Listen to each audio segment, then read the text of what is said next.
नमस्कार, मैं निशा ठाकुर और आप देख रहे हैं मेट्रो मुंबई। वक्त हो गया है टॉप 10 बुलेटिन का, तो आइए एक नजर डालते हैं मुंबई की 10 बड़ी खबरों पर। संजय राउत आज जब ईडी की कार्रवाई के बाद मुंबई एयरपोर्ट पर लौटे तो भव्य तरीके से उनका स्वागत किया गया। साथ ही संजय राउत ने यह भी कहा कि महाराष्ट्र युद्ध के लिए तैयार है, भाजपा नामर्दों की तरह पीछे से वार न करे।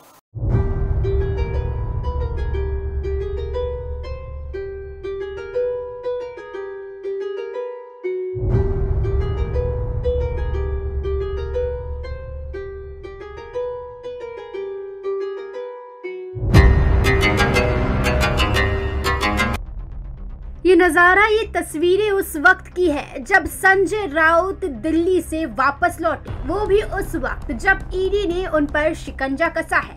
कयास तो ये भी लगाया जा रहा है कि संजय राउत को गिरफ्तार भी किया जा सकता है। हालांकि संजय राउत जब मुंबई लौटे तो शिव सैनिकों का शक्ति प्रदर्शन देखा गया। ढोल नगाड़ों और फूलों की बरसात के साथ संजय राउत का स्वागत किया गया। सैकड़ों की तादाद में शिव सैनिक एयरपोर्ट पर पहुंचे हुए थे। शिवसेना नेता संजय राउत ने कहा कि जिन्होंने हमारे और महाराष्ट्र के खिलाफ युद्ध की घोषणा की है, मैं उन्हें बताना चाहता हूं कि हम तैयार हैं। उनके मुताबिक ईडी, एनसीबी आदि जैसी केंद्रीय एजेंसियों के सामने महाराष्ट्र खड़ा रहेगा। एक समय आएगा जब आपको हमारे सामने घुटनों के बल झुकना ही होगा। गौरतलब है कि ईडी ने गत दिनों पहले शिवसेना नेता, राज्यसभा सांसद संजय राउत की पत्नी और राउत के 2 सहयोगियों की प्रॉपर्टी जब्त किए थे। बुधवार को राष्ट्रवादी कांग्रेस पार्टी के प्रमुख शरद पवार ने प्रधानमंत्री से भी मुलाकात की थी। संजय राउत ने भाजपा पर जमकर निशाना साधा, यहां तक कि भाजपा को नामर्द भी बता दिया। Bureau report, metro Mumbai. तो मुंबई पुलिस अब ट्रैफिक नियमों को लेकर काफी ज्यादा सख्त हो गई है। पिछले 24 घंटों में हजारों लोगों से हेलमेट न पहनने को लेकर चालान लिया गया है।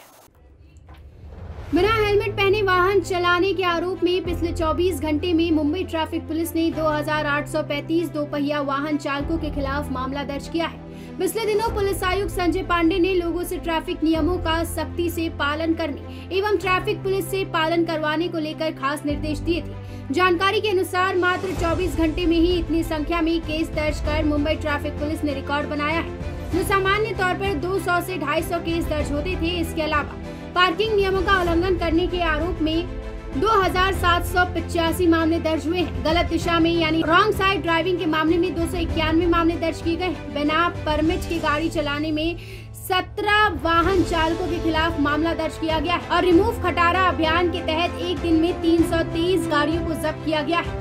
अब तक रॉन्ग साइड ड्राइविंग अभियान के तहत 7000 से अधिक केस दर्ज किए गए हैं, जबकि लावारिस गाड़ियों को जब्त कर उसे सड़कों से हटाने का भी काम जोरों शोरों में जारी है। गौरतलब है कि मुंबई में सार्वजनिक जगहों, गलियों या सड़कों के किनारे लोग गाड़ियों को पार्क कर काफी समय तक वही छोड़ देते हैं। इस वजह पर सड़कों की चौड़ाई कम हो जाती है, इसलिए मुंबई पुलिस अब एक्शन मोड में आ गई है।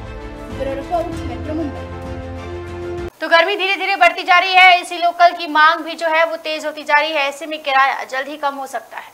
मुंबई में दिन ब दिन गर्मी बढ़ती जा रही है, जिसका कारण पीक आवर्स में एसी लोकल ट्रेनों की डिमांड बढ़ा रही है। अब अलार्म ये है कि पीक आवर्स में एसी लोकल ट्रेनों में बैठने की जगह तक नहीं मिल रही। अब लोग एसी लोकल ट्रेनों में फोल्डिंग स्टूल लगाकर अपनी बैठने की व्यवस्था कर रहे हैं। इसका मतलब साफ है कि मुंबई कर गर्मी में एसी लोकल ट्रेनों की सर्विसेज ज्यादा चाहते हैं। कल मध्य रेलवे पर थाने से रवाना हुई एसी लोकल 1-2 स्टेशन चलने के बाद ही फुल हो गई, जिसके कारण काफी यात्रियों को खड़े होकर यात्रा करनी पड़ी। ऐसी स्थिति पश्चिम रेलवे की लोकल ट्रेन में भी देखी। आपको बता दें कि 2 महीने पहले मध्य रेलवे पर एसी लोकल यात्रियों की औसत संख्या 99 थी, जो अब बढ़कर 396 हो गई है। मेन लाइन पर तो प्रति लोकल यात्रियों की संख्या 496 हो चुकी है, जिससे साफ होता है कि एसी लोकल ट्रेनों की डिमांड बढ़ रही है। लेकिन वर्तमान समय में बढ़ती डिमांड को पूरा करने के लिए रेलवे के पास कोई प्लानिंग नहीं है।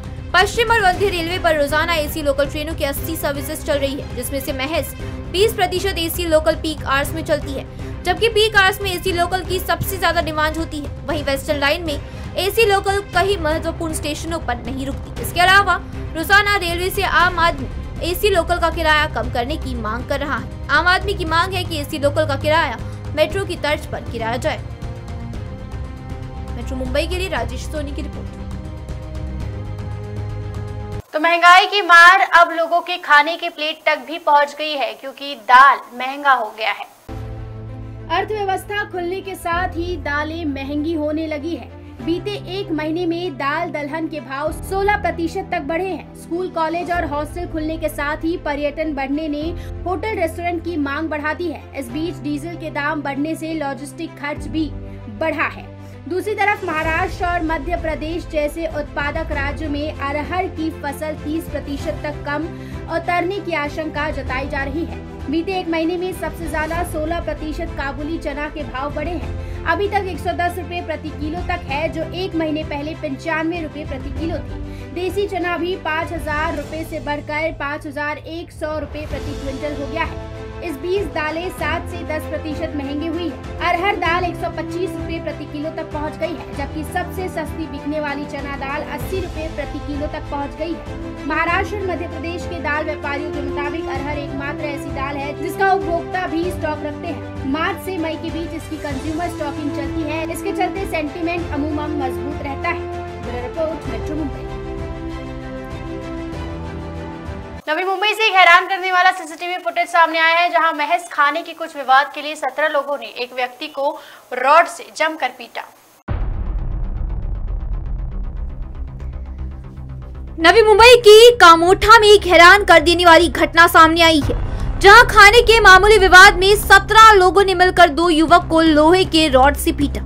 जिस सोसाइटी में ये लड़ाई हुई, उस सोसाइटी में लगे सीसीटीवी कैमरे में ये सारी घटना कैद हो गई, जिसके बाद आसपास के इलाकों में दहशत का माहौल है। इस बीच देखने में आया है कि ये घटना के दौरान कुछ लोग जमा भी हो गए थे। अब कामोठे पुलिस में शिकायत दर्ज कराई गई है। सभी 17 हमलावर फरार हैं और पुलिस उनकी तलाश कर रही है। इस बीच ये बात सामने आई है कि पिकनिक के दौरान पैसे देने के विवाद में ये घटना हुई। दरअसल नवी मुंबई के कामोठा परिसर में पिकनिक पर गए परिवार में खाने के पैसे न देने पर ये झगड़ा हुआ। 26 मार्च को इन दोनों युवकों के सभी रिश्तेदारों और करीबी दोस्तों सहित 150 लोगों ने जेजुरी के खंडोबा मंदिर के दर्शन के लिए गए थे। पिकनिक में खाने के पैसे को लेकर दोनों परिवारों में विवाद हो गया, जिसके बाद लोहे के रॉड से 17 लोगों ने मिलकर संदीप महत्रे और प्रवीण महत्रे को बुरी तरह पीटा। इस सीसीटीवी में पीटने की ये सारी घटना सोसाइटी में लगे सीसीटीवी कैमरे में कैद हो गई। इन दोनों युवकों को 1-2 नहीं बल्कि कुल मिलाकर 17 लोग पीट रहे थे। पीटने के बाद इन दोनों ही युवकों की हालत काफी गंभीर हो गई। सीसीटीवी के आधार पर नवी मुंबई के कामोठे पुलिस स्टेशन ने 17 अज्ञात आरोपियों के खिलाफ मामला दर्ज कर लिया। दोनों ही युवकों की स्थिति गंभीर है और उनका इलाज पास ही के अस्पताल में जारी है। इस घटना में अब तक किसी की भी गिरफ्तारी नहीं हुई। मेट्रो मुंबई के लिए राहुल शुक्ला के साथ। तो मीरा भाईंदर में एक बड़ी लापरवाही सामने आई है, जहां सड़कों पर जेब्रा क्रॉसिंग ही नहीं है। सड़कों पर आपने अक्सर जेब्रा क्रॉसिंग बना हुआ देखा होगा। जेब्रा क्रॉसिंग ट्रैफिक नियमों के हिसाब से कितना अहम होता है ये हम सब जानते हैं, लेकिन मीरा भाईंदर शहर में एक सड़क ऐसा भी है जिसमें जेब्रा क्रॉसिंग अदृश्य है।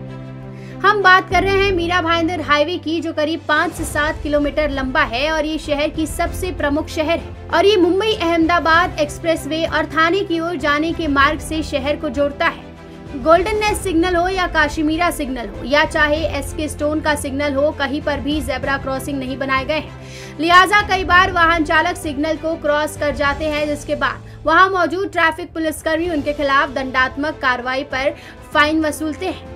कहीं न कहीं नियमों का उल्लंघन हो ही रहा है, साथ ही आम आदमी को बड़ी चपत भी लगाई जा रही है। लोगों ने जेब्रा क्रॉसिंग को लेकर कई बार शिकायत की है, लेकिन अभी तक इस मामले को लेकर कोई भी कार्रवाई नहीं हुई है। जब हमारी टीम ने ट्रैफिक विभाग के senior police inspector Ramesh Bhame से बात की तो उन्होंने कहा कि national highway authority of India और municipal corporation of Mira Bhayandar को इस बारे में पत्र लिखा गया है। पिछले साल जेब्रा क्रॉसिंग पट्टे हमने कॉर्पोरेशन से मार के लिए थे। उसके बाद बारिश में वो फेंट हो गए और उसके बाद मेट्रो का काम चालू है। मेट्रो के काम की वजह से पॉट होल ज़्यादा हो रहे हैं और उसकी वजह से ज़रा फेंट हुए हैं पट्टे। तो हमने कॉर्पोरेशन को बोला है और कॉर्पोरेशन भी पट्टे मार रही है। हमने एक बार संगनई नाके पे रिक्वेस्ट किया था कि संगनई नाके पे ज़्यादा प्रॉब्लम है, आप जुडिशियल किसका भी होने तो आप मार के दो, तो उन्होंने मार के दिए थे। तो हमने उनसे बात चल रही है, हम लोग पूरे शहर में जेब्रा क्रॉसिंग पट्टे मार के ले देंगे। एक तरफ लोगों से ट्रैफिक नियमों का पालन करने की अपील की जाती है, लेकिन दूसरी तरफ प्रशासन द्वारा ही इतनी बड़ी लापरवाही बरती जा रही है। जेब्रा क्रॉसिंग न होने के चलते सिग्नल पर कई तरह की अनहोनी होने की आशंका है। यहाँ तक कि सिग्नल पर ट्रैफिक जाम की एक बड़ी समस्या भी जेब्रा क्रॉसिंग बन रहा है, क्योंकि सिग्नल नहीं होने पर वाहन चालकों को पता ही नहीं चलता कि उन्हें कहाँ रुकना है और इसकी वजह से सिग्नल पर क्रॉसिंग के दौरान वाहनों में तालमेल की कमी देखने को मिल रही है। मेट्रो मुंबई के लिए शुभम मिश्रा के साथ निशा ठाकुर की रिपोर्ट। तो नवजोत सिंह सिद्धू अब अपने टेलीविजन करियर की वापस से शुरुआत कर सकते हैं। एक लाफ्टर शो में वो नजर आ सकते हैं। बीते कई दिनों से टेलीविजन के मशहूर reality show the Kapil Sharma show के अफेयर होने की खबरें सामने आ रही है। रिपोर्ट्स की माने तो कपिल शर्मा के जून या जुलाई में अमेरिका टूर के चलते ये फैसला लिया गया है। हालांकि इस बारे में अभी तक शो की टीम की तरफ से किसी भी तरीके की कोई आधिकारिक जानकारी नहीं दी गई है। इस बीच सोनी टीवी ने हाल ही में इंस्टाग्राम पर एक नए कॉमेडी शो के शुरू होने की जानकारी दी है। नए शो इंडियाज लाफ्टर चैंपियन के टीजर के सामने आते ही फैंस कयास लगा रहे हैं कि ये नया शो कपिल शर्मा शो को रिप्लेस करने वाला है। इसके साथ ही अब कई लोग ये भी अंदाजा लगा रहे हैं कि नए शो में नवजोत सिंह सिद्धू भी फिर से टीवी पर वापसी कर सकते हैं। नए शो इंडियाज लाफ्टर चैंपियन की टीवी पर दोबारा वापसी के बाद से ही अब सिद्धू की वापसी की अटकलें भी तेज हो गई है। दरअसल छोटे पर्दे पर आने वाले the great Indian laughter challenge को पहले नवजोत सिंह सिद्धू जज कर चुके हैं। ऐसे में अब इस शो की वापसी के साथ ही सिद्धू के लौटने का कयास भी लगाया जा रहा है। गौरतलब है कि जब कपिल शर्मा शो ने अपना comedy show the Kapil Sharma show शुरू किया तब नवजोत सिंह सिद्धू उसमें बतौर जज नजर आए थे। वहीं हाल ही में सिद्धू के पंजाब विधानसभा चुनाव हारने के बाद से ये कयास लगाए जा रहे थे कि वे फिर द कपिल शर्मा शो में वापसी कर सकते हैं। Bureau report, metro Mumbai. तो एक सीसीटीवी कैमरे में एक हादसा कैद हुआ जिसमें तीर्थ स्थल से आते वक्त श्रद्धालुओं की गाड़ी पलट गई, लेकिन गनीमत रही कि सब ठीक है।